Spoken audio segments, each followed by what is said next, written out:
BRS నాయకులు ఇక్కడ ఉన్నటువంటి బీఆర్ఎస్ రౌడీలు ఈ పేద ప్రజలపైన అరాచకాలు చేస్తుంటే వారి తరపున పోరాడినందుకు ఈ రోజు ఆయనని రౌడీ అని ఒక చెడు ముద్ర వేస్తున్నారు. అంటే నిరుపేద కుటుంబాల పక్షాన నిలబడి కొట్లాడినటువంటి శ్రీశైలం యాదవ్ గారు రౌడీ ఎలా అవుతారు? ఈరోజు జూబ్లీహిల్స్ లో కాంగ్రెస్ పార్టీ చేస్తున్నటువంటి ప్రచార కార్యక్రమంలో భాగంగానే మేము కొడంగల్ నియోజకవర్గం నుంచి రావడం జరిగింది.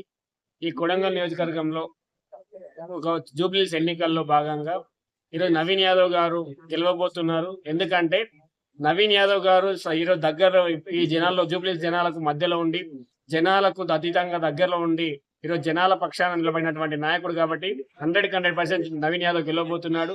ఈ రోజు నవీన్ యాదవ్ అన్న గారంట యూసఫ్ కూడా బస్తీలకి వెళ్తే అక్కడ ఉన్నటువంటి మైనార్టీ సోదరులు కావచ్చు, మైనార్టీ అక్కలు నవీన్ అన్నను పట్టుకొని బిడ్డ నువ్వు మాకు కావాలి అని వారు ఏడ్చినటువంటి సందర్భాలు మేము కల్లారా చూసాం. వాళ్ళు ఆ విధంగా పట్టుకొని బిడ్డ నువ్వు మాకు గెలవాలి, నువ్వు మా బస్తీలలో మాకు అండగా నిలబడ్డావని వాళ్ళు ఈరోజు ఏడుస్తున్నటువంటి వైనాన్ని చూస్తే నవీనన్న గెలుపు ఖాయమైందని మేము భావించాము. వాళ్ళు నవీనన్నను పట్టుకొని బాధపడుతుంటే ఆ బాధను మేము గత 10 ఏళ్లలో ఈ బీఆర్ఎస్ నాయకులు ఎంత ఘోరానికి అతి ఘోరానికి పాల్పడినో వాళ్ళ కళ్ళ రూపంలో అర్థమవుతుంది. అంటే వాళ్ళు పెట్టినటువంటి చిత్రహింసలకు అండగా నిలబడినటువంటి నవీన్ యాదవ్ గారు ఈరోజు గెలవాలని వారు నిహార్నిశలు కష్టపడి పనిచేస్తామని కూడా ఈరోజు నవీనన్నకు భరోసా ఇవ్వడం జరిగింది. అంటే వారు ఆ విధంగా బాధపడుతున్నంటే గత పాలకులు ఎంత ఇబ్బందులు పెట్టారో మనం గుర్తు చేసుకోవచ్చు. ఈరోజు అదే విధంగా ప్రచారంలో భాగంగా బస్తీలలోకి వెళ్తుంటే ఏరులై పారుతుంది. అక్కడ ఉన్నటువంటి మురికి కాలువలు బస్తీలలో ఏరులై పారుతుంది. గత 10 ఏళ్లు పాలన సాగించినటువంటి పాలకులు కనీసం మురికి వాడను కూడా తీయలేనటువంటి బీఆర్ఎస్ నాయకులు మళ్ళీ ఓట్లు ఏ విధంగా అడుగుతున్నారో ఒకసారి జూబ్లీహిల్స్ ప్రజలు గుర్తించాలి. ఎందుకంటున్నానంటే మీ వాడలను మీ మురికి కాలువలను కూడా తీయలేనటువంటి దద్దమ్మలు ఈరోజు మళ్ళీ ఓట్లకు మీ ఇంటి ముందుకు వస్తే మీరు మీ చక్కని బుద్ధి చెప్పి వారిని తిరిగి పంపించే దిశగా మీరు పనిచేయాలని జూబ్లీహిల్స్ ప్రజలను కోరుకుంటున్నాను. కానీ ఆయన రౌడీ అది ఇది అంటున్నారు కదా, దీనిపైన మీరు ఎలా స్పందిస్తారు? మంచి క్వశ్చన్ అడిగినావు బ్రో. ఈ జూబ్లీహిల్స్ ఎన్నికల్లో ఈ నవీన్ యాదవ్ గారి కుటుంబం మీద జరిగేటటువంటి అసత్య ప్రచారంలో ఇదొకటి. వారు రౌడీ అంటున్నారు. గత 10 ఏళ్లలో బీఆర్ఎస్ నాయకులు ఇక్కడ ఉన్నటువంటి బీఆర్ఎస్ రౌడీలు ఈ పేద ప్రజలపైన అరాచకాలు చేస్తుంటే వారి తరపున పోరాడినందుకు ఈ రోజు ఆయనని రౌడీ అని ఒక చెడు ముద్ర వేస్తున్నారు.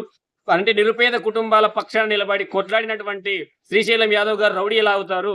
అంటే నీకు బీఆర్ఎస్ పార్టీ స్థాపించినప్పుడు నీకు ప్రచార రథాన్ని కొనిపించి నీకు సాయం చేసిన వాళ్ళు రౌడీలు అవుతారా? నేను బీఆర్ఎస్ నాయకులు ఒకటే అడుగుతున్నాను.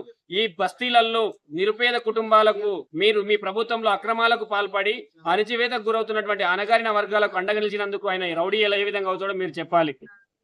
ఈ రోజు రౌడీ అనే ముందు ఒక్కసారి ఆలోచన చేయాలి, ఆత్మ పరిశీలన చేసుకోవాలి. కేసీఆర్ గారు కావచ్చు, కేటీఆర్ గారు కావచ్చు, హరీష్ రావు గారు.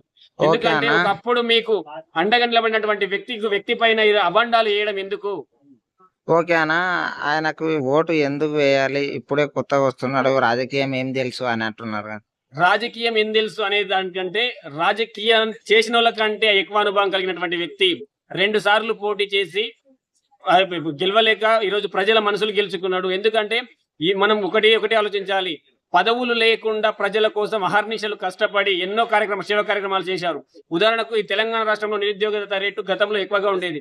నిరుద్యోగులకు తన సొంత ఖర్చుతోటి బీఈడి కోచింగ్ సెంటర్ కావచ్చు, ఈరోజు వైద్య శిబిరాలు ఏర్పాటు చేసి ఈరోజు బస్తీలలో అనారోగ్యంతో పాడవుతున్నటువంటి బస్తీ వాసులకు కూడా వైద్య శిబిరాలు ఏర్పాటు చేసి వైద్య పరీక్షలు చేసినటువంటి మహనీయుడు నాయకుడు మన నవీన్ యాదవ్ గారు మరియు చిన్న శ్రీశైలం యాదవ్ గారు.